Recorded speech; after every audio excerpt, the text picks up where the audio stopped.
Kembalinya Raja Serigala. Bab 413 Tikus Betina. Berita buruk yang datang silih berganti dari 4 kelompok pengurus utama membuat semua orang menjadi pucat karena ketakutan. Toko-toko di kota perdagangan itu bisa saja mendatangkan pemasukan yang besar bagi mereka setiap bulan, tetapi sekarang karena pemasukan itu tiba-tiba terputus, dampaknya terhadap mereka sangat besar. Terlebih lagi, bos di balik kota perdagangan itu sangat kuat, bahkan Qian Dajiang dan yang lainnya berafiliasi dengannya. Sekarang setelah mereka diusir dari kota perdagangan, mereka telah membuat marah orang besar ini. Yang pertama kehilangan uang, sedangkan yang kedua kehilangan lingkaran pertemanan. Yang paling menyebalkan adalah mereka bahkan tidak tahu apa kesalahan mereka, dan diusir dari kota perdagangan tanpa alasan. Semua penonton mengalihkan pandangan mereka ke Chen Fan. Mereka semua menduga bahwa Chen Fan adalah orang penting di balik kota perdagangan tersebut. Ini sangat mengejutkan. Apakah itu kamu? Apakah itu kamu? Kepala 4 direktur memandang Chen Fan. Apakah Anda bos besar di balik kota perdagangan? Pria itu berjalan ke arah Chen Fan dan bertanya. Semua orang menahan napas, menunggu jawaban Chen Fan. Wang Xing begitu ketakutan hingga dia meringkuk ke samping, tidak berani bergerak. Sikap Presiden Qiao terhadap Chen Fan dan berita buruk tentang 4 direktur utama bagaikan petir yang membuatnya lengah. Insiden itu disebabkan olehnya, tetapi itu di luar kendalinya. Chen Fan bersikap serius, dengan kedua tangan di belakang punggungnya, menatap ke arah pria itu. Pria itu tidak dapat mengendalikan emosinya. Dia mendatangi Chen Fan dan bertanya, "Jawab aku. Apakah Anda bos misterius di balik kota perdagangan?" Wah! Chen Fan menamparkan wajah pria itu dan bertanya dengan serius, "Ada apa? Bukankah aku terlihat seperti itu?" Ketika kata-kata ini diucapkan, semua orang tercengang. Bagaimana itu mungkin? Orang besar di balik kota perdagangan itu ternyata seorang pengemis. Tidak, orang penting di balik kota perdagangan itu sebenarnya berpura-pura menjadi seorang pengemis. Ya Tuhan, di dunia ini, Anda tidak bisa lagi menindas pengemis dengan santai, atau Anda mungkin menyinggung orang besar secara tidak sengaja. Ledakan. Direktur di depan Chen Fan begitu ketakutan hingga dia berdiri di sana dalam keadaan linglung, berkeringat deras. Besar, besar, besar. Saudara. Tuan, maafkan aku buta dan telah menyinggungmu. Saya harap Anda bisa memaafkan kesalahan saya dan mengampuni anjing saya. Aku tahu aku salah. Aku akan berlutut di hadapanmu. Pria itu berlutut tepat di tanah. Ketika ketiga direktur lainnya melihat kakak tertua mereka berlutut, mereka pun ikut berlutut. Guru, kami tahu kami salah. Tolong jangan ganggu kami. Kenapa kalian masih berdiri di sana? Berlututlah, kata salah satu direktur kepada keempat wanita itu. Keempat wanita itu tidak berani berkata apa-apa lagi. Karena suami mereka sudah berlutut, mereka pun harus melakukan hal yang sama. Untuk sesaat, seluruh aula bisa mendengar kedelapan orang itu memohon belas kasihan. Wang Xing di sebelahnya menjadi pucat karena ketakutan. Dia tidak pernah menyangka bahwa pengemis yang telah dia sakiti sebenarnya adalah bos besar di balik kota perdagangan itu. Dia benar-benar ingin membenturkan kepalanya ke dinding. Sekarang dia akhirnya mengerti mengapa si Jalang Zhangqin begitu baik kepada Chen Fan. Ternyata dia sudah lama tahu bahwa Chen Fan adalah bos besar di balik kota perdagangan itu. Jalang. Dia melotot tajam ke arah Zhangqin, lalu berlutut di tanah dan memohon belas kasihan. Tuan, saya tidak tahu bahwa Anda adalah bos di balik kota dagang. Maaf, saya telah menyinggung Anda. Saya harap Anda dapat memaafkan saya dan mengampuni nyawa saya. Jika Anda bersedia mengampuni nyawa saya ingin mengunjungi Anda dan menyampaikan rasa terima kasih saya. Sambil berbicara, Wang Xing membuka kancing kerajasnya, maksudnya jelas. Melihat ke-10 orang itu berlutut di tanah memohon belas kasihan, Xiao Yao diam-diam mendatangi Chen Fan dan bertanya dengan suara rendah, "Kakak ipar, apakah Anda benar-benar bos di balik kota perdagangan?" Chen Fan melotot ke arah Xiao Yao dan berkata, "Jika kakak iparmu begitu kaya dan berkuasa, mengapa dia tinggal di sini bersamamu?" "Aku berpura-pura." Chen Fan menjawab. "Apa?" Ekspresi Xiao Yao tiba-tiba berubah. Dia awalnya mengira bahwa Chen Fan adalah bos di balik kota perdagangan tersebut. "Aku tidak pernah menduga kalau dia berpura-pura." Chen Fan menatap Xiao Yao, memberi isyarat padanya untuk segera pergi. Xiao Yao langsung mengerti. Dia menarik Chen Fan dan berjalan di depan 10 orang itu dengan sikap mendominasi. Kebaikan akan dibalas dengan kebaikan, kejahatan akan dibalas dengan kejahatan. Kamu lihat kakak iparku berpakaian sederhana dan berperilaku sederhana, jadi kamu ingin menindasnya. Tetapi siapa di antara kalian yang dapat menduga bahwa saudara iparku adalah bos di balik kota perdagangan ini? Ke-10 orang itu menundukkan kepala dan tidak berani bernapas. Hal ini membuat Xiao Yao semakin senang, dan dia melanjutkan dengan serius, "Jika kamu ingin melanjutkan di kota perdagangan, tidak apa-apa." Ke-10 orang itu tiba-tiba mendongak, mata mereka berbinar. "Tampar mulutmu sendiri sampai kami puas, lalu kau boleh tinggal di kota perdagangan." Xiao Yao berkata dengan cara yang aneh. Ke-10 orang itu tercengang, saling berpandangan, lalu mengalihkan pandangan mereka ke Chen Fan. Chen Fan tersenyum pahit melihat keanehan Xiao Yao, tetapi ke-10 orang itu memang pantas menerimanya. Mengalahkan. Chen Fan hanya menjawab dengan satu kata. Wan Qiao mengambil alih pimpinan dan bertarung sendiri. Keempat direktur dan keempat wanita bangsawan saling berpandangan dan mulai menamparkan wajah mereka sendiri. Wang Xing tidak berani mengatakan apa-apa dan hanya memukuli dirinya sendiri dengan keras. Xiao Yao diam-diam mengacungkan jempol pada dirinya sendiri, lalu menarik Chen Fan dan diam-diam menyelinap pergi dari belakang ke-10 orang itu. Ketika Xiao Yao tiba di garasi parkir bawah tanah, dia dikejutkan oleh sebuah bola abu-abu besar. Di depan mataku, segumpal besar daging manusia terjerat dan tergulung menjadi sebuah bola. Kakak ipar, apa yang terjadi pada mereka? Tanya Xiao Yao. Seekor tikus betina kabur, dan keempat orang ini tidak dapat menangkapnya, lalu mereka menjadi seperti ini, kata Chen Fan sambil membuka pintu mobil. Xiao Yao mengikuti dari belakang, menatap Chen Fan dan berkata, apakah kamu mengalahkan mereka? Warga negara yang sah, tidak boleh berkelahi. Chen Fan menyalakan mobilnya. Cih. Xiao Yao memutar matanya ke arah Chen Fan, dialah satu-satunya orang yang melarang perkelahian. Siapa ibu tikus itu? Tanya Xiao Yao. Tikus betina yang menjijikkan. Kata Chen Fan. Bab 414 Kecelakaan Keluarga Gao. Di kota perdagangan, 10 orang masih menamparkan diri mereka sendiri dengan bodoh. Pada saat ini, sekelompok orang datang satu demi satu. Pemimpinnya tidak lain adalah Qian Dajiang, orang terkaya di kota Sanjiang, dan beberapa manajer kota komersial. Ketika mereka melihat Qian Dajiang, keempat direktur menyambutnya dengan senyuman. Puan Qian, apa pendapat Anda tentang sikap kami? Puanku meminta kami menamparkan wajah kami sendiri. Kami sudah menamparkan selama 10 menit dan wajah kami semua memerah. Bisakah kami berhenti sekarang? Wah! Qian Dajiang menamparkan wajah salah satu pria itu. Guru apa? Lelaki itu tampak bingung dan berkata, bukankah tadi seorang pria terhormat menyuruh kita menghajar mereka sampai puas dan dia tidak akan mengusir kita dari kota perdagangan ini? Ledakan. Qian Dajiang menamparkan wajah lelaki itu lagi dan berkata, siapakah guru di sana? Dia sama sekali bukan guru. Dia adalah Tuhan. Keempatnya saling berpandangan dan buru-buru berkata, dia baru saja mengatakan bahwa dia adalah bos di balik kota perdagangan. Diam. Qian Dajiang berkata dengan nada paling keras, mulai sekarang, Qiao Qilong, Tianxing Group, Tianding Group, Northern Technology Co. Ltd. dan Sanjiang Steel Group, kelima organisasi akan mundur dari kota perdagangan dalam waktu 3 hari. Ledakan. Keempat direktur itu tercengang, wajah mereka penuh ketidakpercayaan. Hanya 10 menit yang lalu, mereka mendengarkan pengemis itu dan menamparkan diri mereka sendiri sampai mereka bahagia, dan kemudian mereka tidak perlu meninggalkan kota perdagangan itu. 10 menit kemudian, mereka dibawa pergi seperti biasa. Puan orang terkaya, bukankah kita sudah mengikuti instruksi pria itu? Ledakan. Qian Dajiang menamparnya lagi, ku bilang, itu bukan disebut tuan, itu disebut pelanggan, itu disebut Tuhan. Setelah berkata demikian, ia menoleh ke arah kerumunan penonton dan berbicara dengan tegas. Pelanggan adalah dewa kota dagang. Jika Anda diperlakukan tidak adil di kota dagang, Anda dipersilakan untuk melaporkannya. Selama saya menyelidiki dan mencari tahu faktanya, hanya akan ada satu hasil. Qian Dajiang berkata dengan suara keras dan kuat, yaitu, tatap mereka dan keluar dari sini. Wah! Kata-kata kuat Qian Dajiang mengundang tepuk tangan dari para penonton. Ya, pelanggan adalah Tuhan. Meskipun pengemis tadi bukanlah bos di balik kota perdagangan, ia adalah pelanggan kota perdagangan dan dewa kota perdagangan. Keempat direktur itu kemudian menyadari bahwa mereka telah tertipu. Sialan, pengemis itu berani mempermainkan kita. Salah satu dari 4 direktur berkata dengan muram. Qian Dajiang, yang berdiri di sampingnya, mendengar ini dan bertanya, ada apa? Apakah kamu tidak senang? Tidak, tidak. Pria itu menundukkan kepalanya dan tidak berani berteriak pada Qian Dajiang. Kau tidak memilikinya, tapi aku punya. Qian Dajiang langsung setuju dan berkata kepada sekretaris di belakangnya, mulai saat ini, kerjasama apapun dengan keempat orang ini akan dihentikan. Terbitkan pemberitahuan atas nama saya dan umumkan kepada publik. Ya, sekretaris Qian Dajiang mengangguk mengerti. Hal itu membuat mereka berempat takut. Begitu pengumuman dikeluarkan atas nama Qian Dajiang, itu sama saja dengan mereka berempat diisolasi dari seluruh kota Sanjiang. Karena tidak ada seorang pun yang akan mengambil risiko menyinggung Qian Dajiang dengan bekerja sama dengan mereka. Sekarang, mereka ingin menangis, tetapi tidak bisa. Di sisi lain, di bawah bimbingan Xiao Yao, Chen Fan dan dia pergi ke rumah Gao. Gao Jia terletak di tepi sungai Huai. Sebagai keluarga tua di kota Sanjiang, rumah keluarga Gao juga unik dalam hal letak geografis. Di luar ruang halaman samping rumah keluarga Gao, seorang lelaki kekar mondar-mandir dengan tidak sabar sambil meletakkan kedua tangannya di belakang punggungnya. Dia adalah Gao Ruyan, kepala keluarga Gao. Dokter terkenal yang diundang oleh kota Sanjiang sedang merawat lelaki tua Gao Xiong dari keluarga Gao di ruang samping. Kondisinya masih belum diketahui. Gao Ruyan dan istrinya Miao Qing juga menunggu dengan cemas di luar pintu. Mencicit. Pintu tiba-tiba terbuka dan seorang pria parubaya dengan wajah persegi keluar.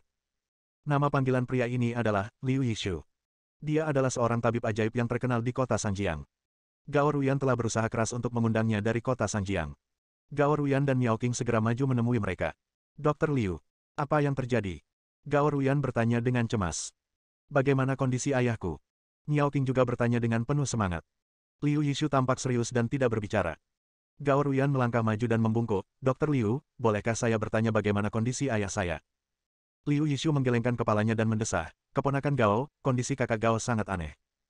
Mohon maafkan saya karena kurangnya keterampilan dan ketidakmampuan saya dalam merawatnya.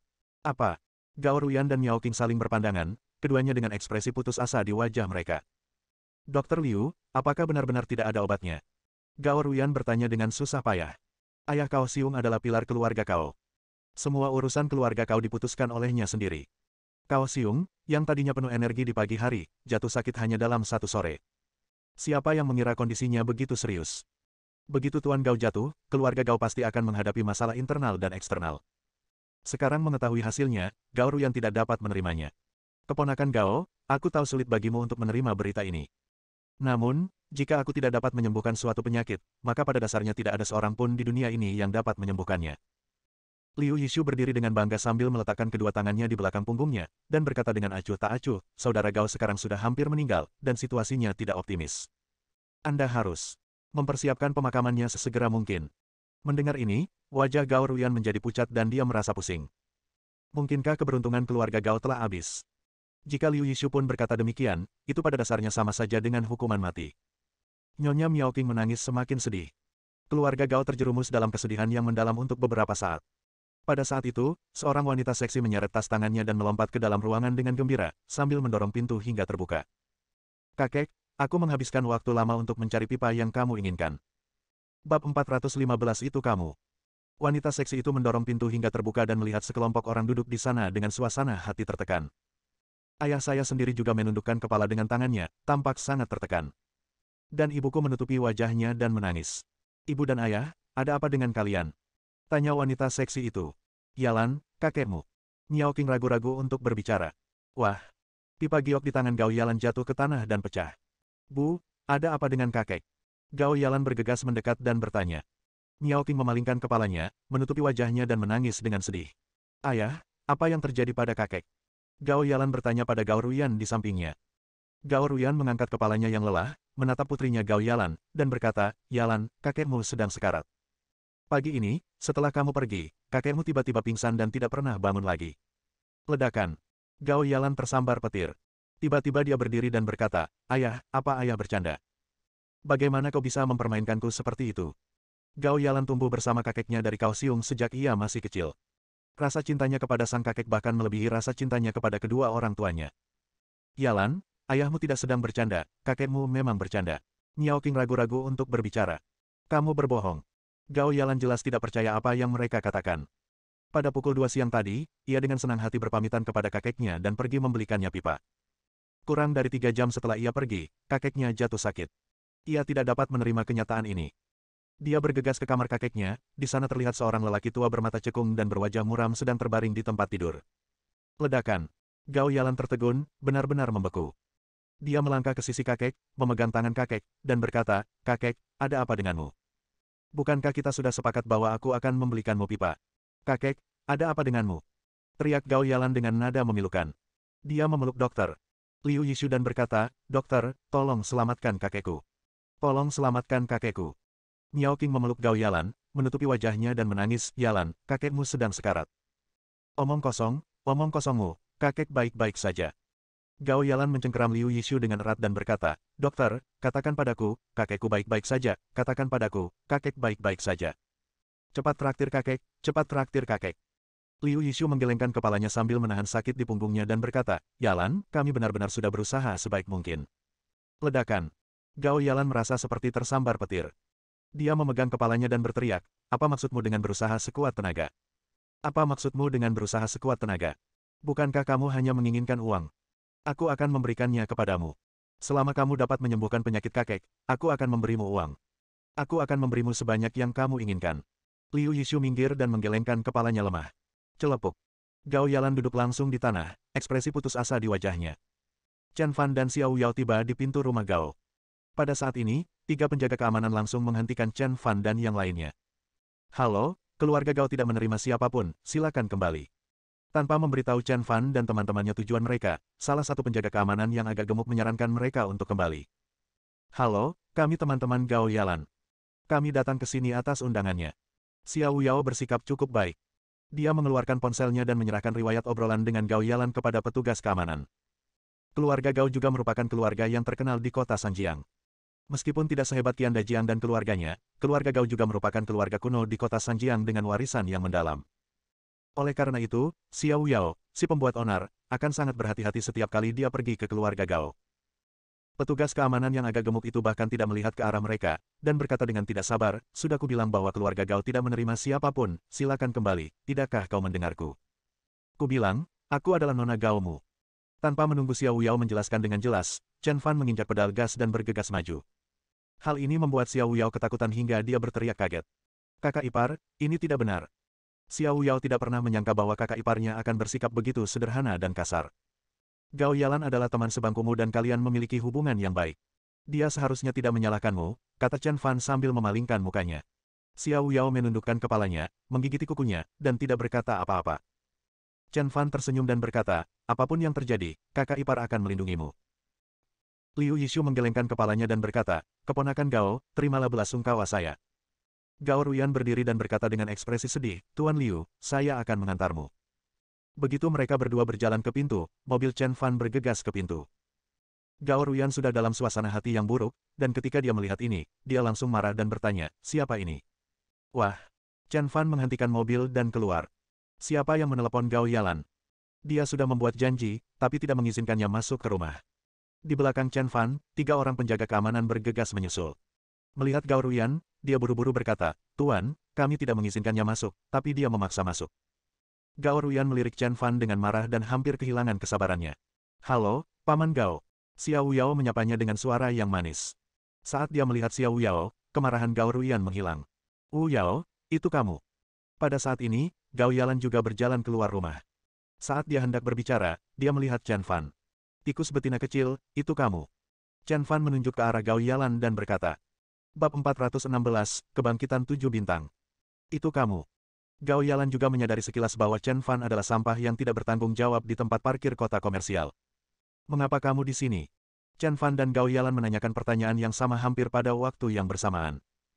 Gao Ruyan dan Xiao Yao di samping mereka menatap mereka dengan bingung. Apakah kamu tahu? Gao Ruyan dan Xiao Yao masing-masing bertanya pada Gao Yalan dan Chen Fan. Siapa yang mengenalnya? Gao Yalan menggelengkan kepalanya dan memalingkan wajahnya. Chen Fan mengangguk dan berkata, dia adalah tikus betina yang kuceritakan padamu. Kamu tikus betina. Gao Yalan sangat marah hingga dia banyak mengkritik. Dia sudah dalam suasana hati yang buruk, dan sekarang dipanggil tikus betina oleh Chen Fan membuatnya sangat marah dan malu. Jika kamu bukan tikus betina, mengapa kamu berlari? Tanya Chen Fan. Aku. Gao Yalan terdiam. Berpikir tentang tempat parkir bawah tanah, dia meninggalkan Chen Fan kepada beberapa gangster dan melarikan diri sendiri. Itu memang salahnya. Kau tidak punya apa-apa untuk dikatakan, kau hanya seekor tikus betina. Kata Chen Fan.